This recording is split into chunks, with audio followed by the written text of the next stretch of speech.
Good evening, everyone. Welcome to Corso and McKenna. I'm Marianne McKenna. I'm here with my very dear childhood friend, Cherie Corso, and we have a special guest joining us tonight. We have Delvon Johnson, author extraordinaire, as well as celebrity stylist. Welcome, Delvon. Well, I'm a little bit more than that, but Well, I was reading your books, and of course I had to start with the first one, Delvon, because your second book is a sequel, so I had to follow, the sequence of events. But this is what I took from your book. Not only do you know the world of New York fashion inside and out, but oh, your characters are living the life that everyone wants to live. How do you know what that is? it's so funny. When I wrote Love Yourself First, it was really fictional. It was something that I put together based off of things that I wish to do and watching just different things in fashion, watching different movies like The Devil Wears Prada and fun things like that. And it was kind of a conglomerate of all of those things in addition to what I imagined it would be. And what's really ironic about it, and that was in 2008, Love Yourself First came out. And It's incredible. it's ironic that what I really created fictionally turned into what I really ended up being. So you fast forward 12 years and what I wrote really came to fruition. So it's kind of an interesting story, but it really happened that way. And if you read a little bit about Dwight Jones was a fictional character based off of me, and I was nowhere in fashion at the time. And fast forward 12 years, and Dwight Jones kind of has turned into who I am now. Now you have a lot of scandal in your books. Oh, And yes. a lot of it's very juicy and it really is escapism. Tell us something that Marianne, she is in Boston and we're regulars at New York Fashion Week. Tell Marianne one secret that goes on behind the stage that a lot of people don't know about. Tape. I want to hear the dirty stuff, the nitty gritty. Tape. Masking tape, duct tape, all kinds of tape. Things are taped everywhere. So, like there's a lot of hustle and bustle behind the scenes, but when you're out on the front row, everything looks perfect and statuesque and gorgeous. But behind the scenes, everyone's taped up and pulled back and snatched up, and there's a whole lot of that going on. Oh, yes. And So you then know what I always wondered, Delvon? I always wondered for the people that are sitting in the front row, and Cherie's been to a million of these shows, she's modeled in them, and I've been to a few of them, but I always wondered, if you're sitting in the front row of a fashion show and there's a long runway, are you expected to wear that designer who's showing, or does it not matter? No, absolutely not. Oh, okay. Because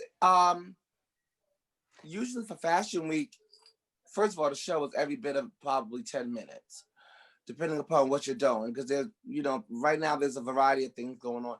Now they have shows that are maybe 4 to 6 shows in one setting. But then there's shows like Michael Kors that is like 10 minutes. But you're not expected to wear Michael Kors just because you're going to Michael Kors. Absolutely not. Oh, okay. You can wear Versace to Michael Kors. We have been known to change in the ladies' room, running around from fashion show to fashion show to wear the designer clothes. And sometimes there's a lot of scandal that goes on the runway. We actually had somebody had to be removed from the runway. And there's also sabotage. Sabotage. Yeah. Models. So are there cat fights backstage? I've never seen a cat fight per se, but there's a lot of, heel breaking and, stuff like that in the background. Wow. So, there's an old adage that goes right about what you know best. And you did that. You took what you know better than most people, and you said, I'm going to write a book and see how I do with it. What was your experience like writing the book? Well, it's interesting. I was working corporate at the time, and it wasn't fashion that really motivated me to write the book. I was actually in a relationship that was really, I was in the middle of a breakup, and I didn't know how to channel my experience of losing this person. So what I was, in my mind, I'm like, I'm gonna be a star. And I'm gonna make this person wish they never did what they did to me. And I'm gonna make a book, I wanna write a book about it. And fashion was something I always loved to do. So that's how I incorporated fashion into it. But the real story is about my ex and us breaking up, and how I was trying to um like just get it off of my chest, not knowing how to do so. So I was like, I'm gonna write a book, and I'm going to dedicate the book to him once I become this big star. Dedicated it to him? And I dedicated it to him. And if you look at Ooh, this one, ooh. no, it's not, this is the second edition. But the first edition, it was in acknowledgments. I said thank you to my ex Chris, because without him, I would not have been able to produce this. And he didn't know about the book. So when he found out about the book, and he found out that the whole storyline, or one of the storylines, was about our relationship, it was really explosive. So there's a lot of truth that happened in the process of the fictional part, but there was a lot of realness to it at the same time. And the fictional part was really the fashion, but the real part was the relationships. It's fiction based on a true story. Yes. Now, And it was cathartic. The writing of it was cathartic for you, right? Yes. And he found out about it, and he was not very happy. So mission accomplished. It was kind of revengeful in a sense. So mission accomplished in that way. And also I took that negative situation and I turned it into a positive one by creating. And I thanked him, because without that experience, I probably would have never written a book. And I probably don't know where I'd be right now. Probably would have never been in the fashion world. I probably would have never done a lot of what I'm doing now if it weren't for those circumstances. well, you know what? We all know that we grow through pain and disruption and things moving on. I wanted you to comment about what you think about the fashion is going to be like in the new White House and your crush on Donald Trump. And you know, Melania is an incredible dresser. So the next first lady, she's got some tough shoes to Okay. fill. So, I'm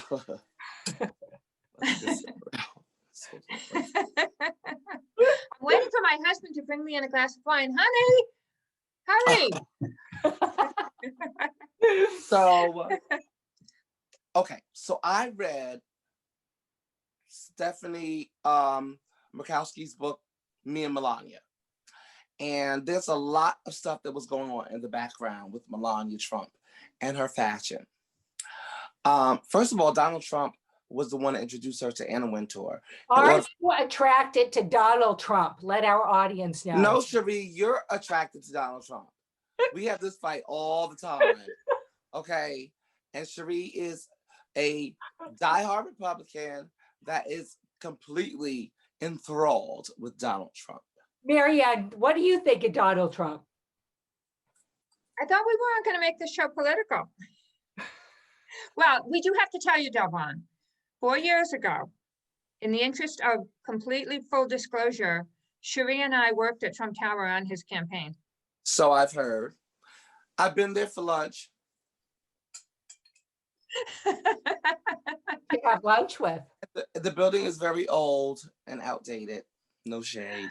Oh, Well, you're not. That's what explains why you're not going to the White House. Well, you know what? Okay, The White House.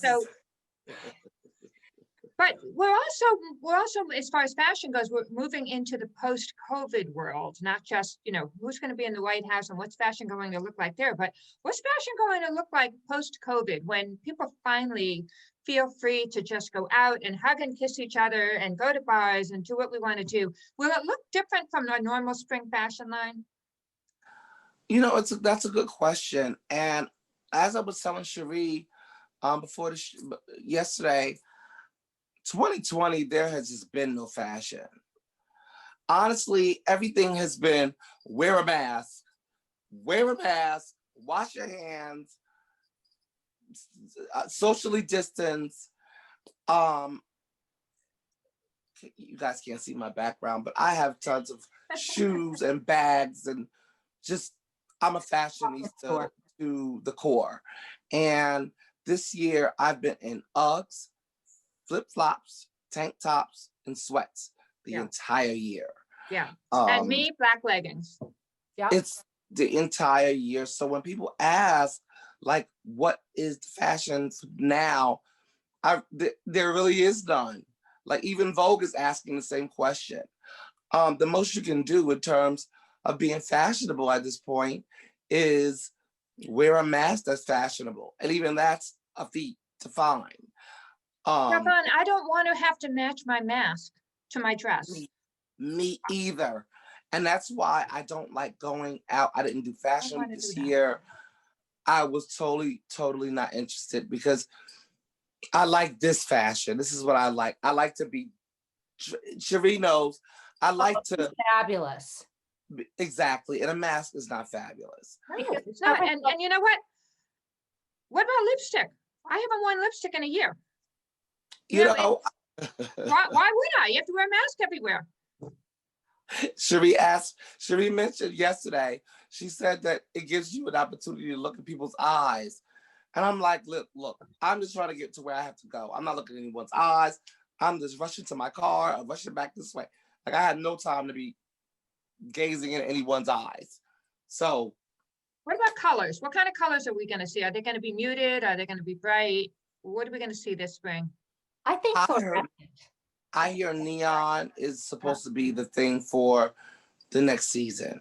Or right now, neon colors are like the thing, bright colors. But everything, for me, personally, as a stylist, and I've always been before my time. We were talking about that the other day. I've always been before my time, and I've always followed my own etiquette when it comes to fashion. I've never really followed trends. Usually they're very classic and they're very repetitive.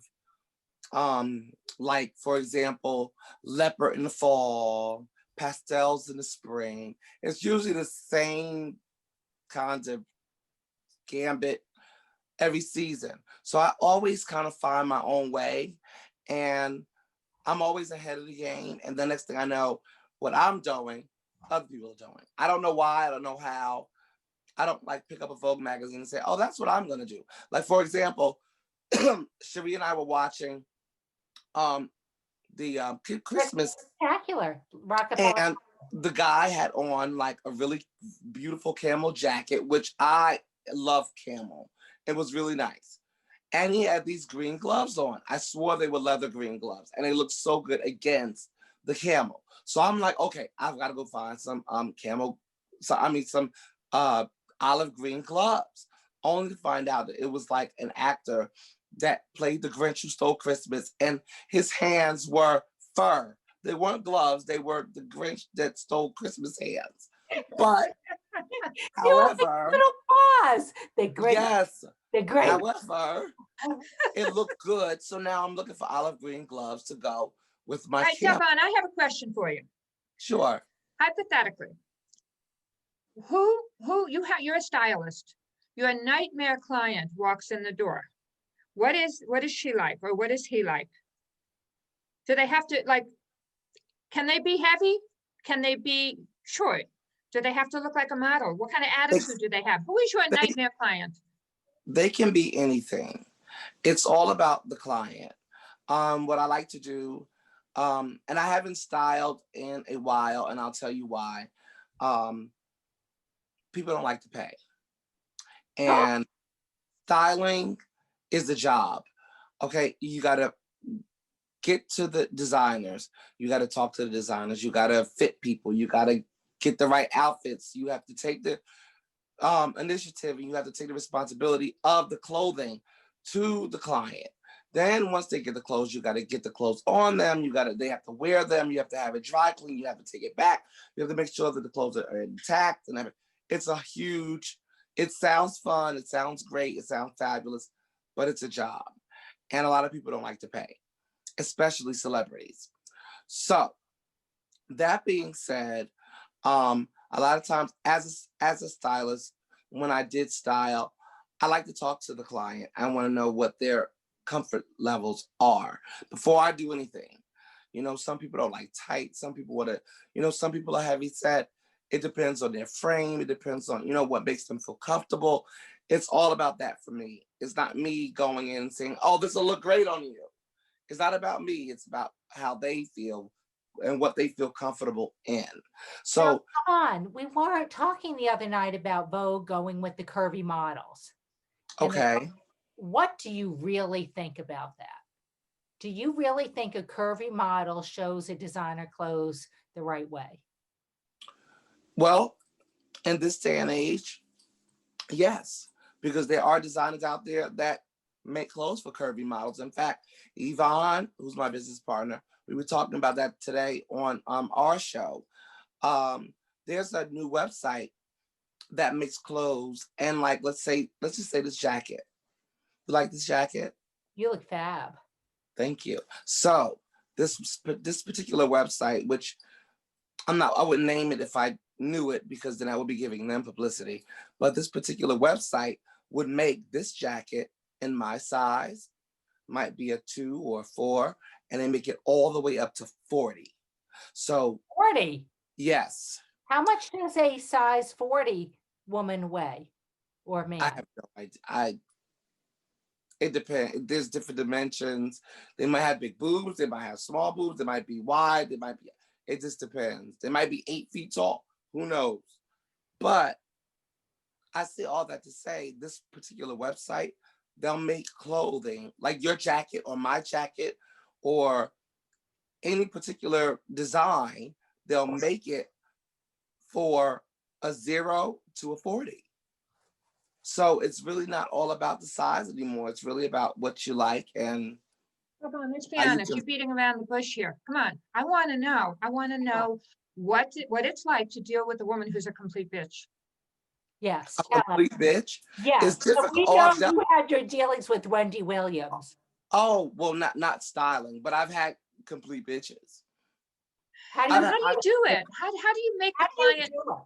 Patience. It's patience. It's called patience.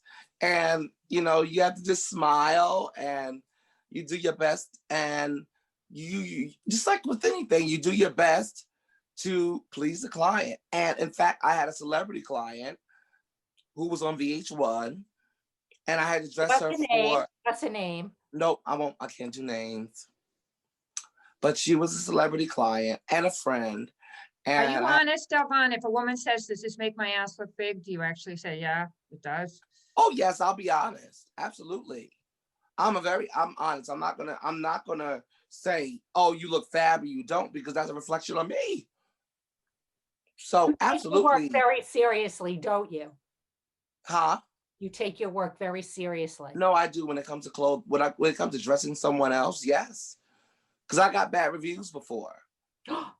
Yes, I did. I was working with a designer, and it was really, I was working with a celebrity, and I was trying to get the designer out there. So I was using his garments on a celebrity, and it didn't come out very well. And she got bad reviews all over the internet, and it was kind of a bad situation. So I learned from that.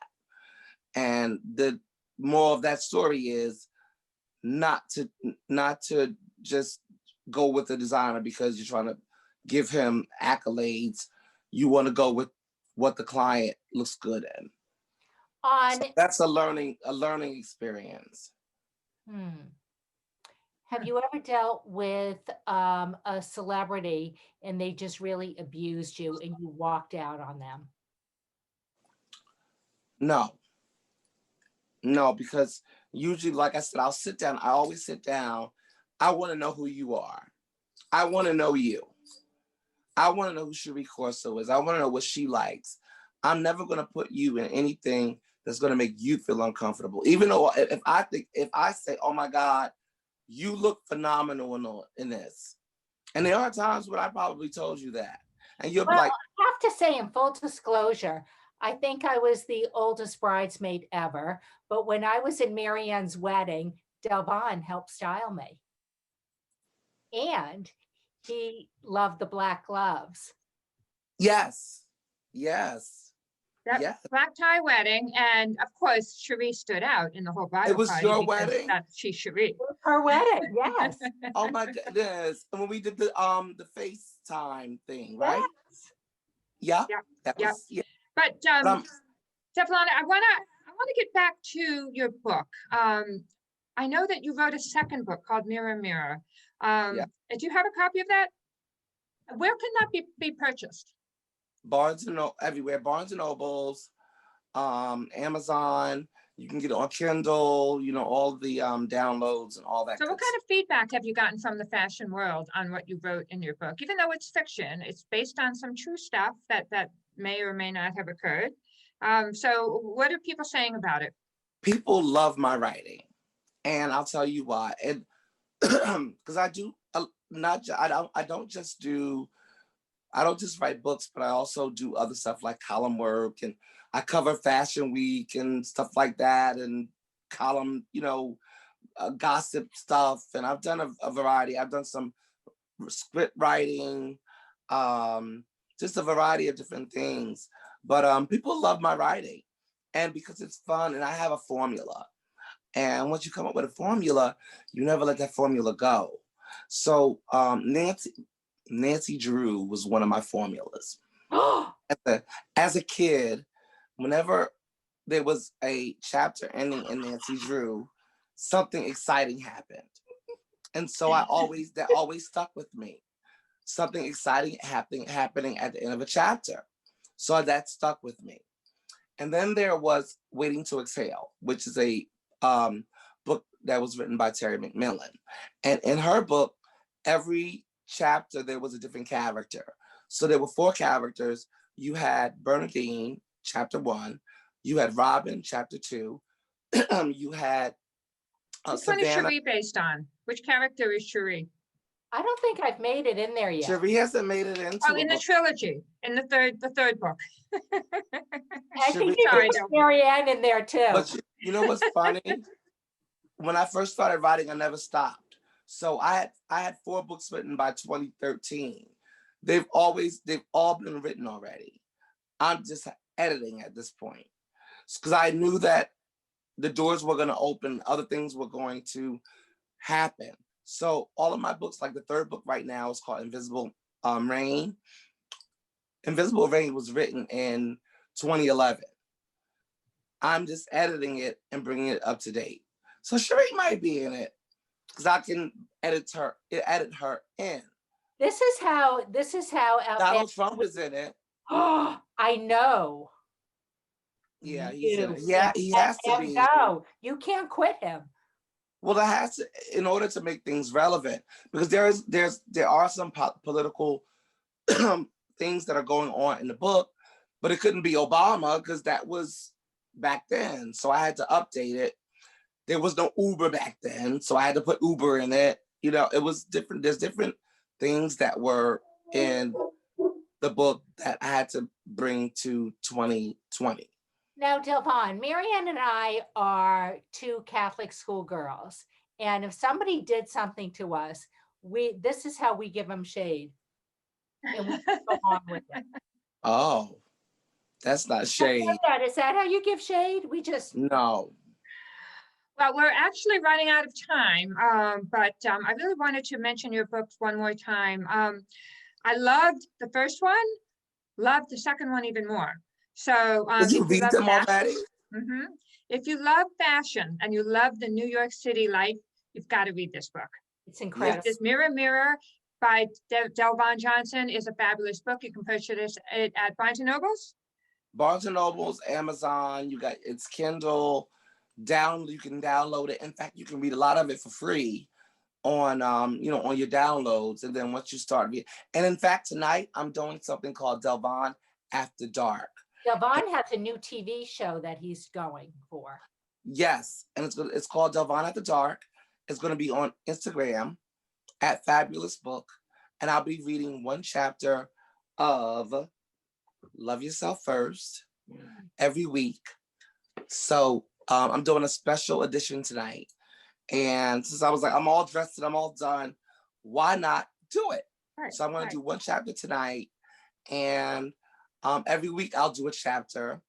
And if you can't control yourself and you have to just get it, you can go on Amazon or you can go to Barnes and Nobles and get the copy. They're Or if you want a signed copy, you can reach out to me and I will arrange for it to be sent to you. Well, we cannot Mary, thank you enough.